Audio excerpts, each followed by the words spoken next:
எனக்கு தெரிஞ்ச ஒருத்தர் தலை வந்து கர்லிங் வேணும், நல்லா கருளாக வேணும் அப்படின்னு சொல்லிட்டு அவர்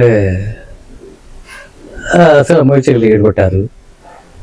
என்கிட்ட வரும்போது தலையெல்லாம் வந்து ஒரு வெந்து போய் தலையெல்லாம் புண்ணாகி வந்தார். பட் என்ன பண்ணீங்க, எது எப்படி இது அப்படின்னு கேட்கும்போது, இல்லைங்க சார் இந்த மாதிரி வந்து கருள் முடி வேணும்னு சொல்லிட்டு டெய்லி லேசாக இந்த நம்மளுடைய மைக்கோதி இருக்கும்போது அந்த முடி செய்வாங்க, அந்த கம்பியில் வந்து லேசாக நெருப்பில் காய்ச்சி டெய்லி வந்து நான் நேராக இழுத்துட்டு வந்தேன் சார். சொன்னாங்க அந்த மாதிரி செஞ்சால் வந்து முடி வந்து கருள் வரும்ட்டு லேஸ் ஷூட்டில் பண்ணேன் அப்படின்ட்டு. ஸோ அதனால் வந்து நான் லேட் பண்ணிட்டு வந்தேன், டெய்லி இந்த மாதிரி பண்ணேன்.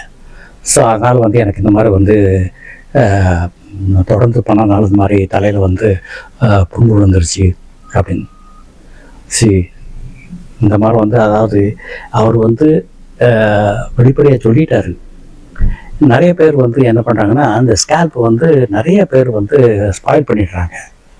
இந்த ஆர்டிஃபிஷியல் இன்ஸ்ட்ருமெண்ட்ஸு அதை வச்சு நான் கர்ல் பண்ணுறேன், இல்லை காஸ்மெட்டிக்ஸ் ஐட்டம்ஸை வந்து இது இப்போ இப்படி பண்ணால் கர்லாகும், அப்படி பண்ணால் கர்லாகும், இப்படி பண்ணால் முடி அப்படி ஆகும், இப்படி பண்ணால் முடி இப்படி திரும்பும், இப்படிங்கிறதெல்லாம் வந்து நிறைய வந்து அது யூஸ் பண்ணுறாங்க. ஸோ இன்றைக்கி நாகரிக உலகத்தில் இது வந்து இயல்பாயிடுச்சு. ஸோ நான் சொல்கிறது என்னென்னா, what I want to tell you and also warn you, தலைமுடிக்கு உயிர் இருக்குது. தலைமுடியை பத்திரமா பார்த்துக்குங்க. தலைமுடியில் இருக்க ஹேர் ஃபாலிகிள்ஸ், அந்த முடி உற்பத்தி ஆகிற அந்த ரூட்டு ஸ்பாயில் ஆகிடுச்சுன்னா அப்புறம் உங்கள் முடி பூரா கொட்டிடும். So you will be bald, வழுக்கை ஆகிடுவீங்க. ஸோ அதனால் ஓவர் எந்தூசியாசம், ஓவர் கான்ஃபிடென்ஸு இதெல்லாம் வந்து ஆகாது.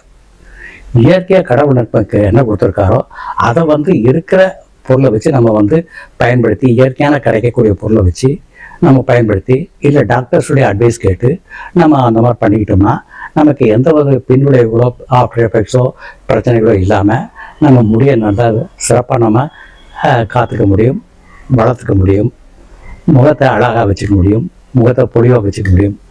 அதனால் வந்து முடிய ஜாக்கிரதையாக பார்த்துக்குங்க. இந்த மாதிரி வந்து ஒரு மோசமான ஒரு வாட்டுசே விட்னஸே ஆஸ் அ ஒரு பார்பேரியன் ஆக்ட், ஒரு காட்டு முன்னாடி தரம்னு கூட சொல்லலாம். ஏன்னா நெருப்பில் கம்பியை காய்ச்சி தலையில் வச்சோம்னா என்னங்க சொல்கிறது? ஸோ அதெல்லாம் வேண்டாம். ஆனால் வந்து இயற்கையாக உங்களுக்கு என்ன முடிய அமைப்பு இருக்கோ இருக்கட்டும், அதை அப்படியே விட்டுருங்க. வளரணுமா, முடி நிறைய அடர்த்தி வேணுமா, நான் சொன்ன மாதிரி வந்து கோகனட் ஆயில் போடுங்க, இல்லை வந்து இந்த மாதிரி டாக்டர்ஸ் ஹோமியோபதி டாக்டர்ஸை கேட்டு ஹோமியோபதி ஆயில் மாதிரி ஏதாவது யூஸ் பண்ணுங்கள், இல்லை வேறு ஏதாவது சிஸ்டத்தில் நல்ல ஆயில் இருந்தாலும் அதை வாங்கி பயன்படுத்துங்க. இது வந்து உங்களுக்கு யூஸ் ஆகும். ரெண்டாவது, ஹோமியோபதியில் லாட் ஆஃப் மெடிசன்ஸ் இன்டேக்கு, அதாவது முடிங்கிறது வந்து உள்ளேருந்து வளர்றதுமே தவிர, உள்ளே இருக்க போஷாக்கு சத்துமானத்தில் முடி வளர்றதுமே தவிர, வெளியே போடுற எண்ணெயிலையோ முடிய போடுற அந்த காஸ்மெட்டிக்ஸ் ஐட்டத்துலையோ நிச்சயமாக முடி வராது. Sure. So you take internal medicines and get nourished. சத்தாக இருங்க, பலமாக இருங்க. அது வந்து உங்களுக்கு முடிய வந்து நிறையா வளர்க்கும். ஆரோக்கியமாக இருங்க, நோய் நொடி இல்லாமல் இருங்க. அதை விட இல்லைன்னா மனசில் கவலை இல்லாமல் இருங்க.